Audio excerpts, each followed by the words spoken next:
Let's give out some bets for the weekend. If you have any other last-minute questions before the game starts, throw them in the chat. Everybody, thanks for joining us. Here's some bets that you could be taking for week 5. All right. Jordan Addison looked really good on his return to the field last week against the Packers, and they play the Jets, who have a tougher defense. But I think Sauce Gardner will be matched up against Justin Jefferson, leaving some plays open for Jordan Addison again. He had 72 yards last week. I'm going with Addison higher than 37.5 yards this week. Take that over at -115. I like it. I had this guy in my sits, so I think it's a good way to turn it into a bet.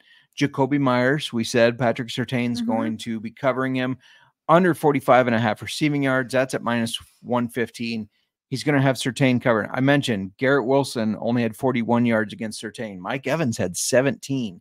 The Wilson Rodgers, Mike Evans, Baker connection is a little bit better than the Minshew to Jakobi Meyers connection. So the under just feels easy here. Nobody is moving the ball on Surtain, and the books aren't really adjusting it seems like.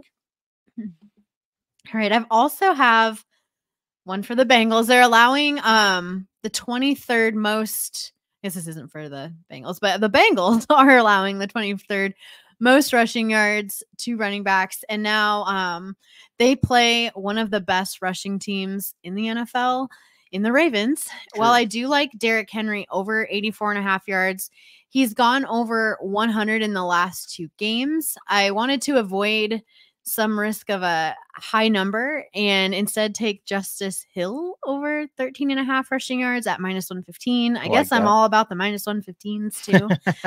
Hill has gone over this 3 games in a row. So 3 times in a row, running for 22, 33, and 18. I think he does it again as he continues to get carries to give Henry some of that relief.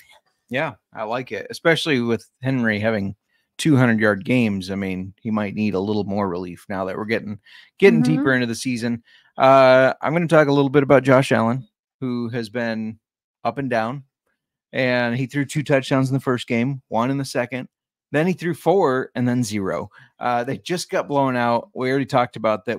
I think this is like a really nice bounce back spot, positive regression, if you will. And Josh Allen, he's such a competitor. He wants to win. He's going to be competing in this game. And it's not often you can get plus money on him to have over 1.5 touchdowns.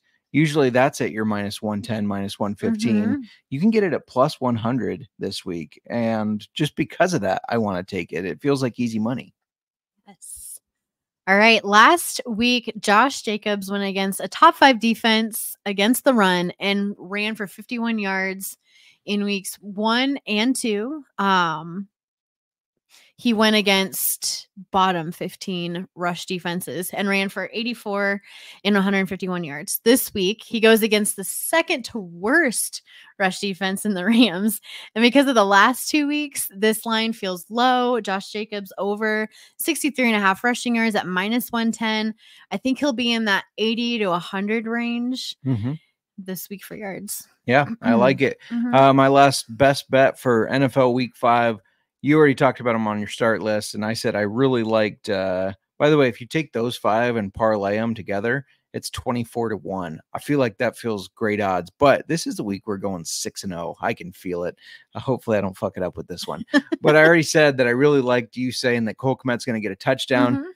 Cole Kmet, anytime touchdown is plus 280. I feel like he's getting in there for the second time in 3 weeks. He scored a touchdown 2 weeks ago. That's okay. He's going to score one this week. Plus 280. Let's go. And yeah, I don't recommend parlaying them all together because one miss is all it takes to lose it. But if you want to bet them all separate and then parlay it, that's something that I do.